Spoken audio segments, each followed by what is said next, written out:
Yeah, we're back at it again. And honestly, this is actually, we should have done these probably a little while ago because I want to get to where we can watch these with Micah.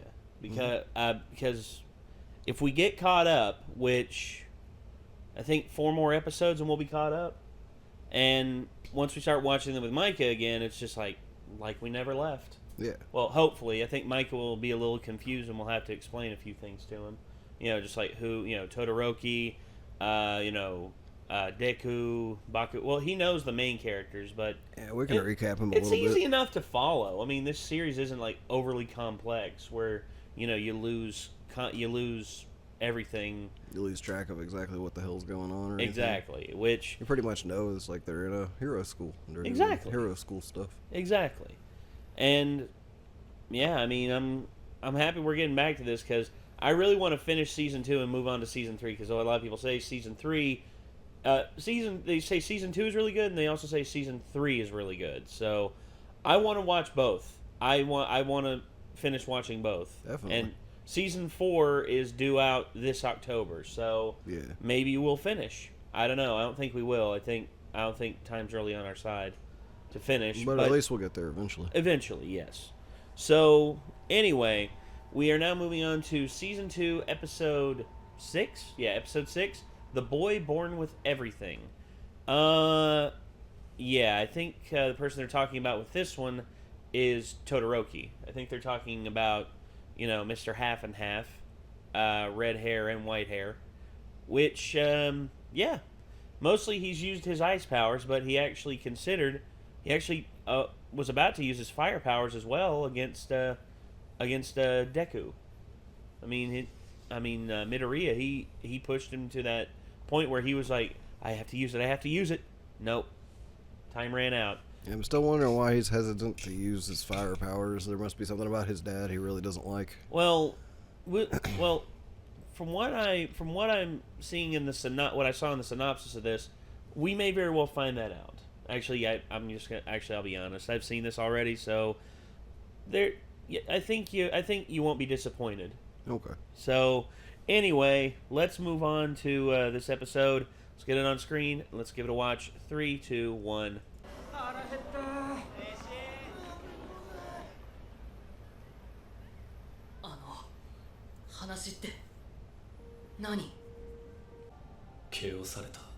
What?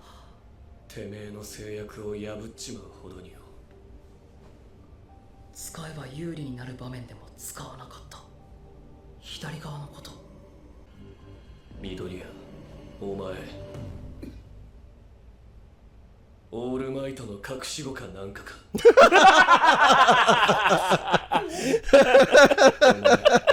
オールマイトに目かけられてる。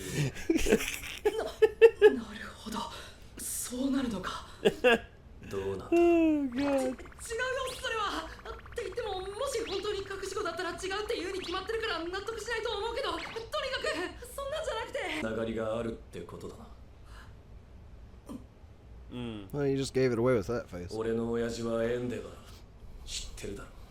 万年ナンバー2のヒーローだ。お前がナンバー1ヒーローの何かを持ってるなら、俺はなおさら勝たなきゃいけねえ。釣れないこと言うなよ。君の息子さん、ショート少年。力の半分も使わず素晴らしい成績だ。教育がいいのかな。何が言いたい？いや、マジで聞きたくてさ。時代を育てるハウツーっての。俺が貴様に教えると思うか？相変わらずそのあっけらかんとした態度が尺に触る。今はくだらな反抗期だが、必ず超えるぞ。超えさせる。親父は極めて上昇志向の強いやつだ。ヒーローとして破竹の勢いで名を馳せたが、それだけに生ける伝説オールマイトが目障りで仕方なかったらしい。He's just mad that he's not number one. 親父は次の策に出た。自身の個性をより強化して子供に継がせるためだけに配偶者を選び、 So pretty much quirk eugenics. 倫理観の欠落した前時代的発想。実績と金だけがある男だ。親父は母の親族を丸め込み、母の個性を手に入れた。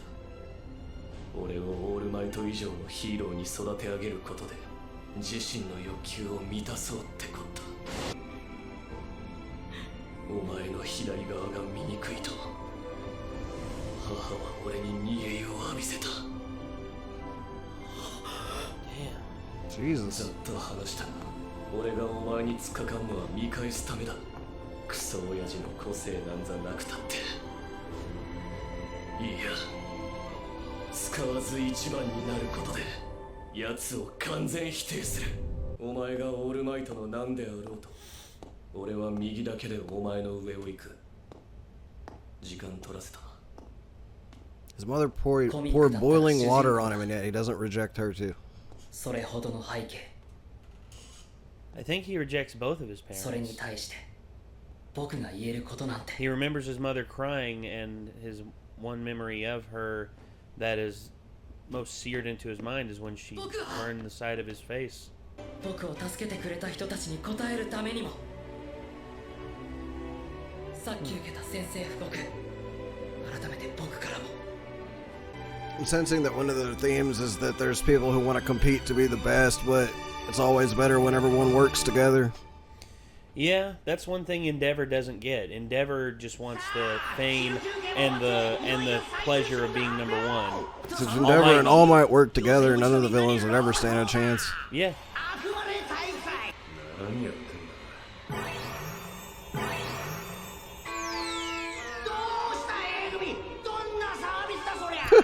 Wait.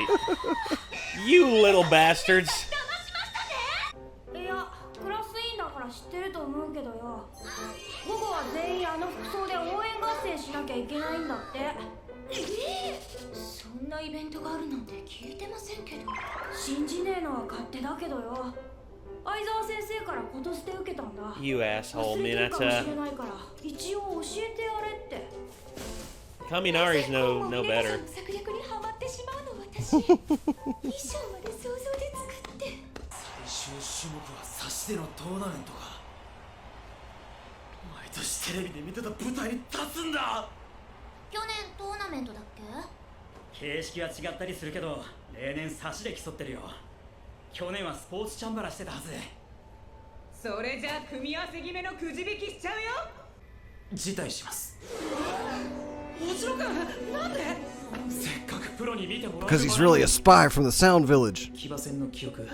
Such an asshole. Just can't help but draw I the know, parallels I to know. other I'm anime. just messing with you. It's 組 Naruto. んでたのはこんなわけわかんないままそこに並ぶなんて俺にはできない。気にしすぎだよ。本戦でちゃんと成果を出せばいいんだよ。そんなん言ったら私だって全然だよ。違うんだ。俺のプライドの話さ。俺が嫌なんだ。あとなんで君らチアの格好してるんだ。B 組の商談2連撃です。なんだこいつら、男らしいな。So manly. So man. ここは主審ミッドナイトの采配がどうなるか。そういう青臭い話はさ。好み。商談、お城の危険を認めます。好みで決めた。おめえら。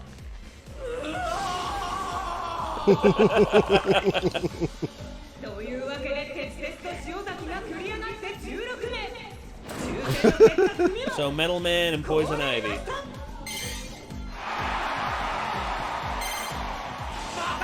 Oh shit.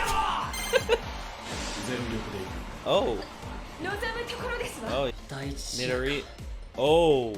僕も勝って轟くんも勝った。 Oh, Midori is gonna face Todoroki in the next round if both of そ them の前 win. に真相って確かあんただよな。緑谷いずくって。Uh-oh. He doesn't look like an easy opponent either. この人、緑谷。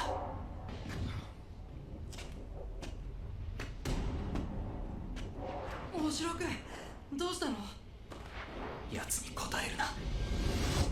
ああ？やらか。Oh God. やる気ないなら一緒に来て。どうして？選ぶ相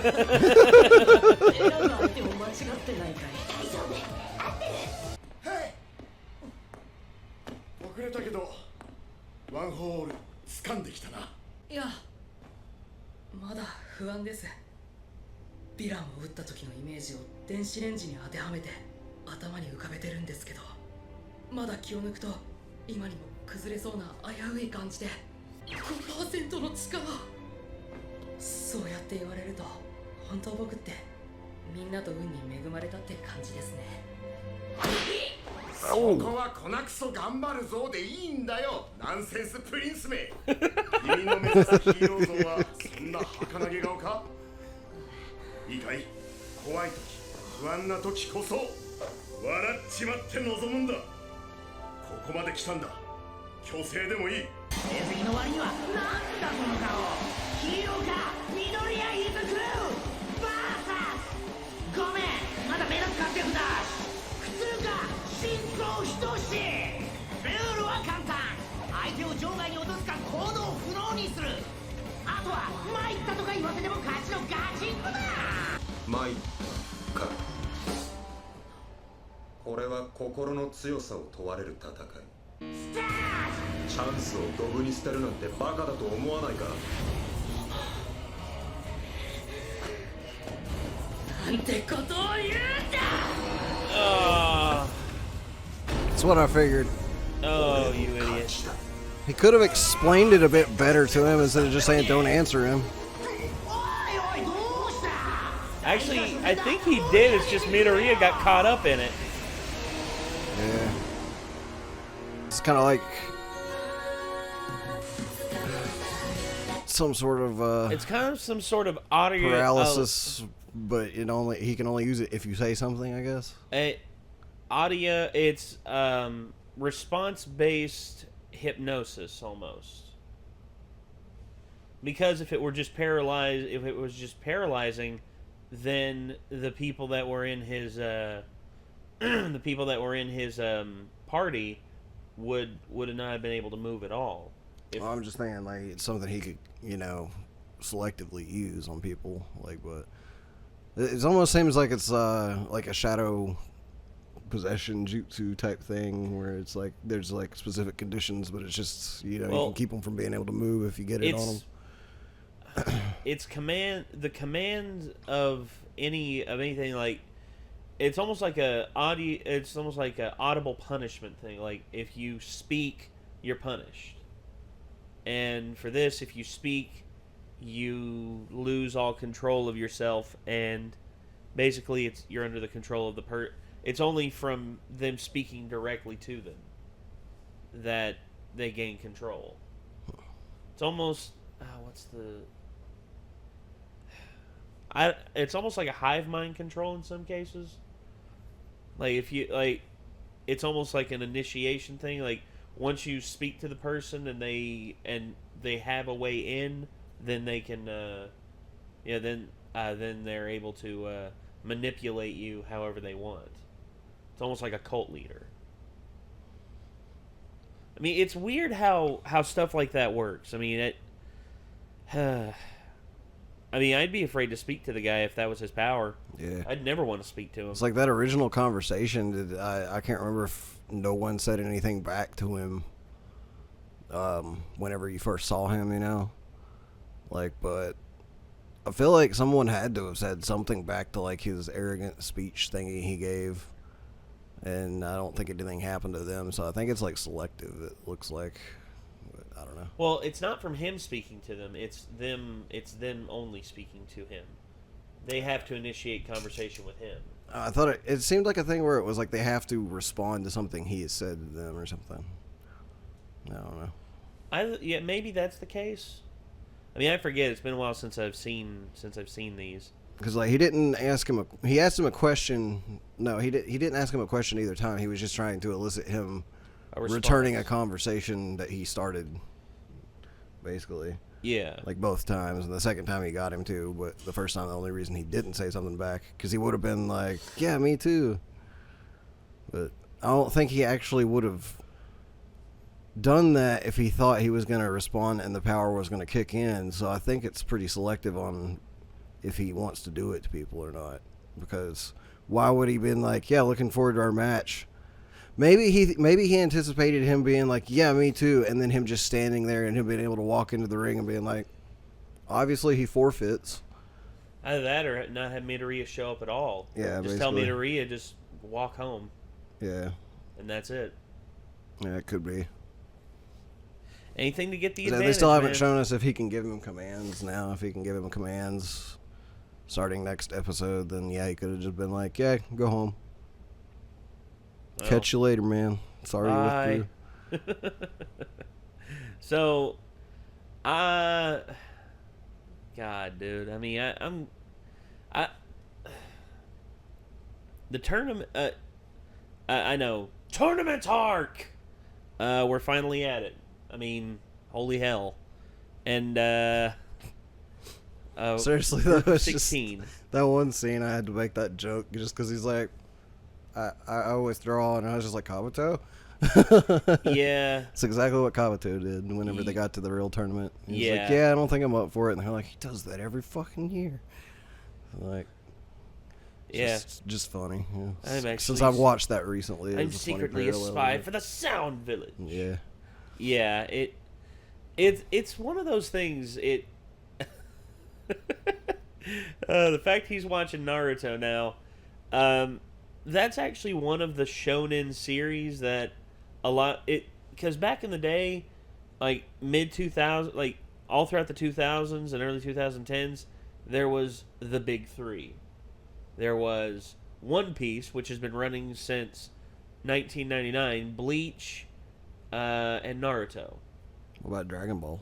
Dragon Ball actually went off the air in Japan in, I think, Dragon Ball Z, and then they had GT, which was a massive disappointment, but Dragon Ball Z, I think, ran for 7 years in Japan, and it stopped in, I think, 96. Oh, damn. That's a lot sooner than I thought. Well, yeah, we're here in the States. We didn't get the end of the Cell Saga until, what, almost 2000? Yeah. So it just goes to show you how much faster it is now, because now a lot of animes do simulcast with both Japanese and English, and a lot of people say that this has a really good English dub, in which, yeah, I mean, both the dub and the sub are good. One thing about Bleach, though, is I don't think they had a tournament arc, did they? At least not in the anime series. I don't think so. For them, it was always something or someone has been taken, main bad guy to defeat, bunch of other bad guys along the way, gather up your friends, or friends will show up and fight some fights for you. For instance, say Ichigo has to go save Orihime.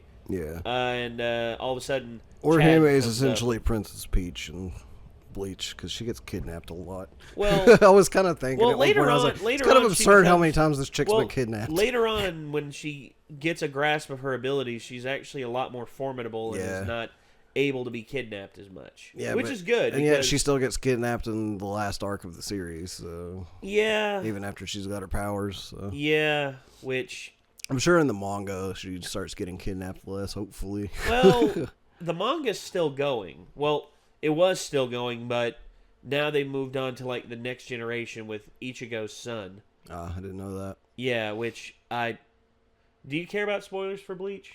I probably won't have time to read it before I already forgot what you tell me about it. So. Okay.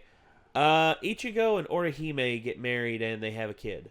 Fair enough. I kind of expected something like that. Well, a lot of people were saying, well, what about Rukia? And I'm like... Rukia and Ichigo have never really had sexual tension. No, they haven't. It's like dumbasses that were like, I can't believe Naruto spoilers for Naruto, but I can't believe Naruto got with Hinata. I wanted him to get with Sakura. And it was like, okay, A, Sakura's a bitch. B, it's been foreshadowed since like the first fucking episode that like Hinata has a huge crush on Naruto. And he just doesn't notice. And it's getting really obvious like before the end of like the first or second season that he's starting to notice her too. So Well, I mean, like, it's really, really foreshadowed, and people are like, they never did anything to hint that they should be together at all. And it's like, you guys didn't pay any fucking attention to the series, did you? Okay, for anyone out there who says that, watch Shippuden. Watch Shippuden and tell me you still feel the same way. I know that's a shit ton of episodes because there's more filler in Naruto than anything else. I think it's just dudes that live in their mom's basement that have never figured out what flirting with a girl is actually like, and so that they think that Sakura is the good love interest. Okay, first off, Nick, let me clarify something. I originally thought Naruto should wind up with Sakura, and there was actually a point in the when I was reading the manga, I was actually reading ahead in the manga because I couldn't hold back my anticipation, where it looked like that actually might have happened. Which the writer of the manga said he considered it for a long time. He considered it to be a possibility, especially if he decided to kill certain characters, because I am pretty sure Sasuke. Yes and no. Specifically, if or if Hinata died, I guess before then, like. Well, there was actually a point where the writer, or where the original writer had an idea for that, but he changed it at the last minute. And when you see it in the show, you'll know exactly when it was supposed to happen. You'll know exactly. And, yeah. Oh, God. Yeah, as of what I've seen so far, it's just kind of goofy to me that people are like, there was no foreshadowing at all that Naruto could end up with Hinata, and I'm just like... No, there was plenty of foreshadowing. There was all kinds the of fact that Hinata was obsessed with Naruto. Yeah. Obsessed. Too shy to talk to him and everything. Throughout the entire first run of Naruto, and then into Shippuden, it became even more apparent as Hinata grew up and got more confidence in herself. Yeah, I'm just glad that I had another spoiler for myself on it, and I'm just glad that my two favorite characters end up together. Well, if you want to take a guess at who that is, you can. It's up to you. Otherwise, your two favorite characters? Yeah. In Naruto. I know who. I'm not. I don't. Shikamaru and Tamari? Yep. Aha! Called it! Yeah, they're both really good characters. In my I opinion. love Shikamaru. Shikamaru reminds me a lot of my friend. Gosh, I'm trying to remember his nickname because his nickname makes so much. Manuel reminds me so much of my friend Manuel. He has so much talent and so much ability to do great things. But he's just content with just be like, nah, I'm good.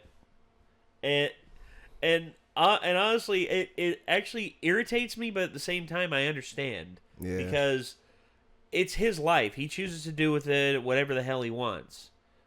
And same thing with Shikamaru. Tamari is also a massive cynic like Shikamaru. They're both cynics, and even though she is a little bit older than him, yeah, it is good to see them wind up together. And by the way, he brought up this in conversation, so before people yell, spoilers, Nate, spoilers, you're going to ruin it for Nick. I said spoilers beforehand, yeah. I said I'd already had that spoiled for myself, so. Yeah.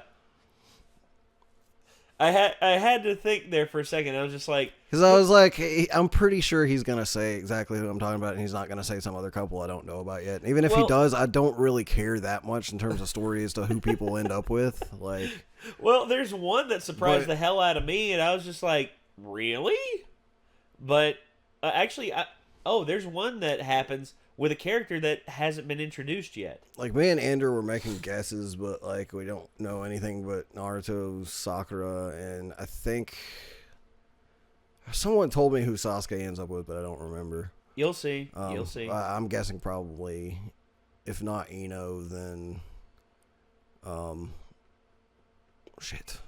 There was another person I was thinking, but not sure. You'll see. I'll just say this. You'll see. There's characters that haven't been introduced yet, and a whole other plethora of places Naruto has not been yet with awesome characters that you will see. You will see how it all turns out. Trust me on that. Right. Yeah, we just finished watching the Snow movie last night. So that's how far we are in it. That's a good one.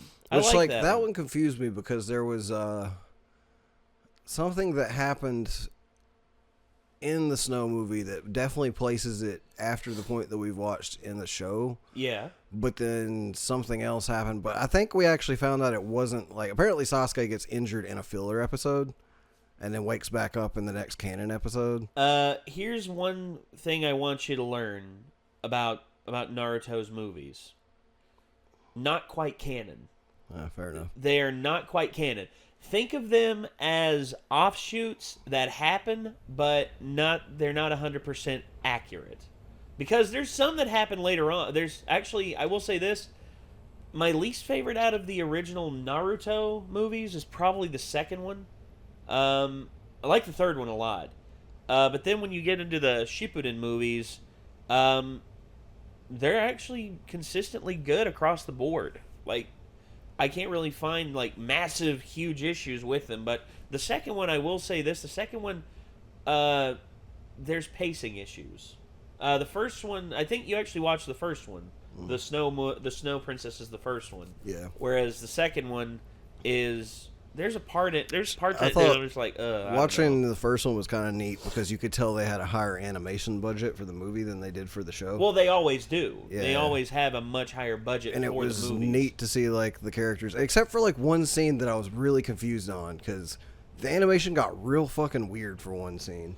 When they're in the bar and she's drunk. Yeah, and like they're walking in and their mouths aren't syncing up at all with what they're saying, and like their movement is all, but there's still some cool shots in it, and the movement's like weird, but it's weird but not bad, if that makes sense. There's actually parts that you'll see parts of that in the anime where the animation changes up a little bit, and it's to accommodate for a change of style based upon the like scenery. The mood. Yeah, like the mood. Yeah. Especially there's one fight I was scene thinking that that happens. might be what they were doing, is they were almost giving it like you're drunk or you have a buzz in a bar while this is going on. There's actually a part in one of the more serious fights of the entire series.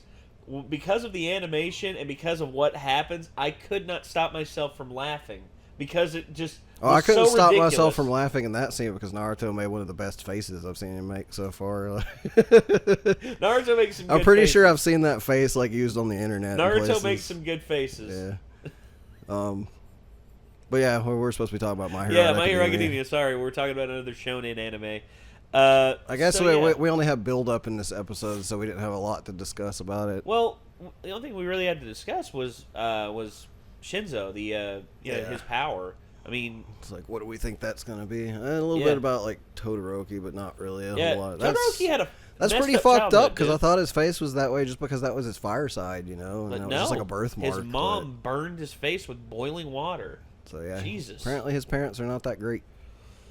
Well, his dad is an ultra obsessive, and his mother is, I think, either had a psychotic break or just. It sounds like his mother wasn't into marrying his dad at all, and it was essentially. It was a political marriage, effectively. It was one of those things that basically I would kind of consider like rape. It's like if your parents are like, you're going to marry the person, I don't want to, too bad, like, and then he's going to put his dick in you, like, I don't want to, that's rape, you know, but.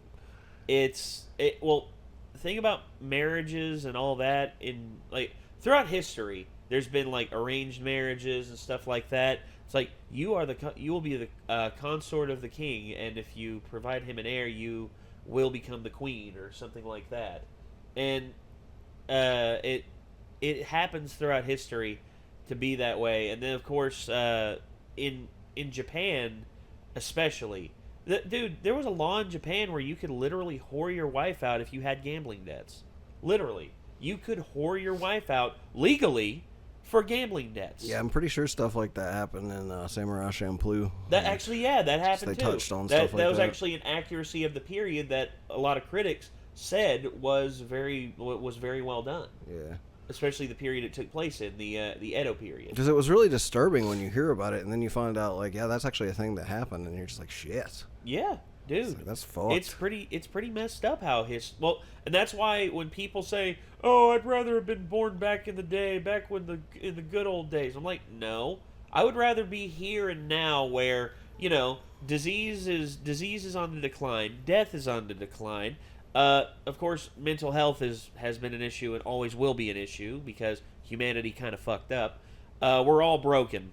That's all I can say. We as humans are all broken in our I think own I way. was born exactly when I was supposed to be. The only thing that I would have liked to experience, but honestly, like, I would not be down with being as old as I would be right now, is just the 70s because of the drugs. Oh, God. And the music festivals. I would have totally been at music festivals doing drugs all the time, probably. I would have liked to have been around in the 70s, but at the same time, actually, CGP Grey has probably the best diagram of it. He said, I want you to look back at history. You see that? You see all that death, dismay, plague, war, and conquest and all that? Look to the future. You know what I see? Potential awesomeness. I'm going to stick with that. Mm. And he's right. He's right. I mean, You definitely don't want to be born in the 40s because you're probably going into World War II. and you don't want to be born during the 20s and 30s because, hey, Great Depression, polio, Spanish flu, a bunch of horrible shit. It's nice being born in an age where we can be friends with people who have different skin color than us, too. Oh, yeah, where there aren't laws preventing you from talking to a little black boy or a little black girl or a Latino boy or girl or an Asian person or anything like that. Yeah, it's great to have... Get beat as a kid for talking to your black friend, like, what the heck? And it's like, you can't associate with him. It's like, talking about... Why the fuck not? Yeah, talking about music, talking about your favorite baseball players, who's better, Mickey Mantle or Willie Mays, and shit like that. But nowadays, hey, that doesn't exist anymore. Yeah, I know people put up superficial barriers and say, oh, we're more separated now than ever. Really? Where's the law? Where's the law that separates us? There are no laws that separate us. The only thing that separates all of us is what's in here. That's it. And if you keep that up, you're never going to learn anything. Mm-hmm. That's all there is to it. All right. Well, that's going to do it, ladies and gentlemen. So until next time, signing off, I'm Nate. I'm Nick. This was My Hero Academia, Season 2, Episode 6, The Boy Born with Everything. We're going to get on to the next one. So until then, we'll see you then. Peace out.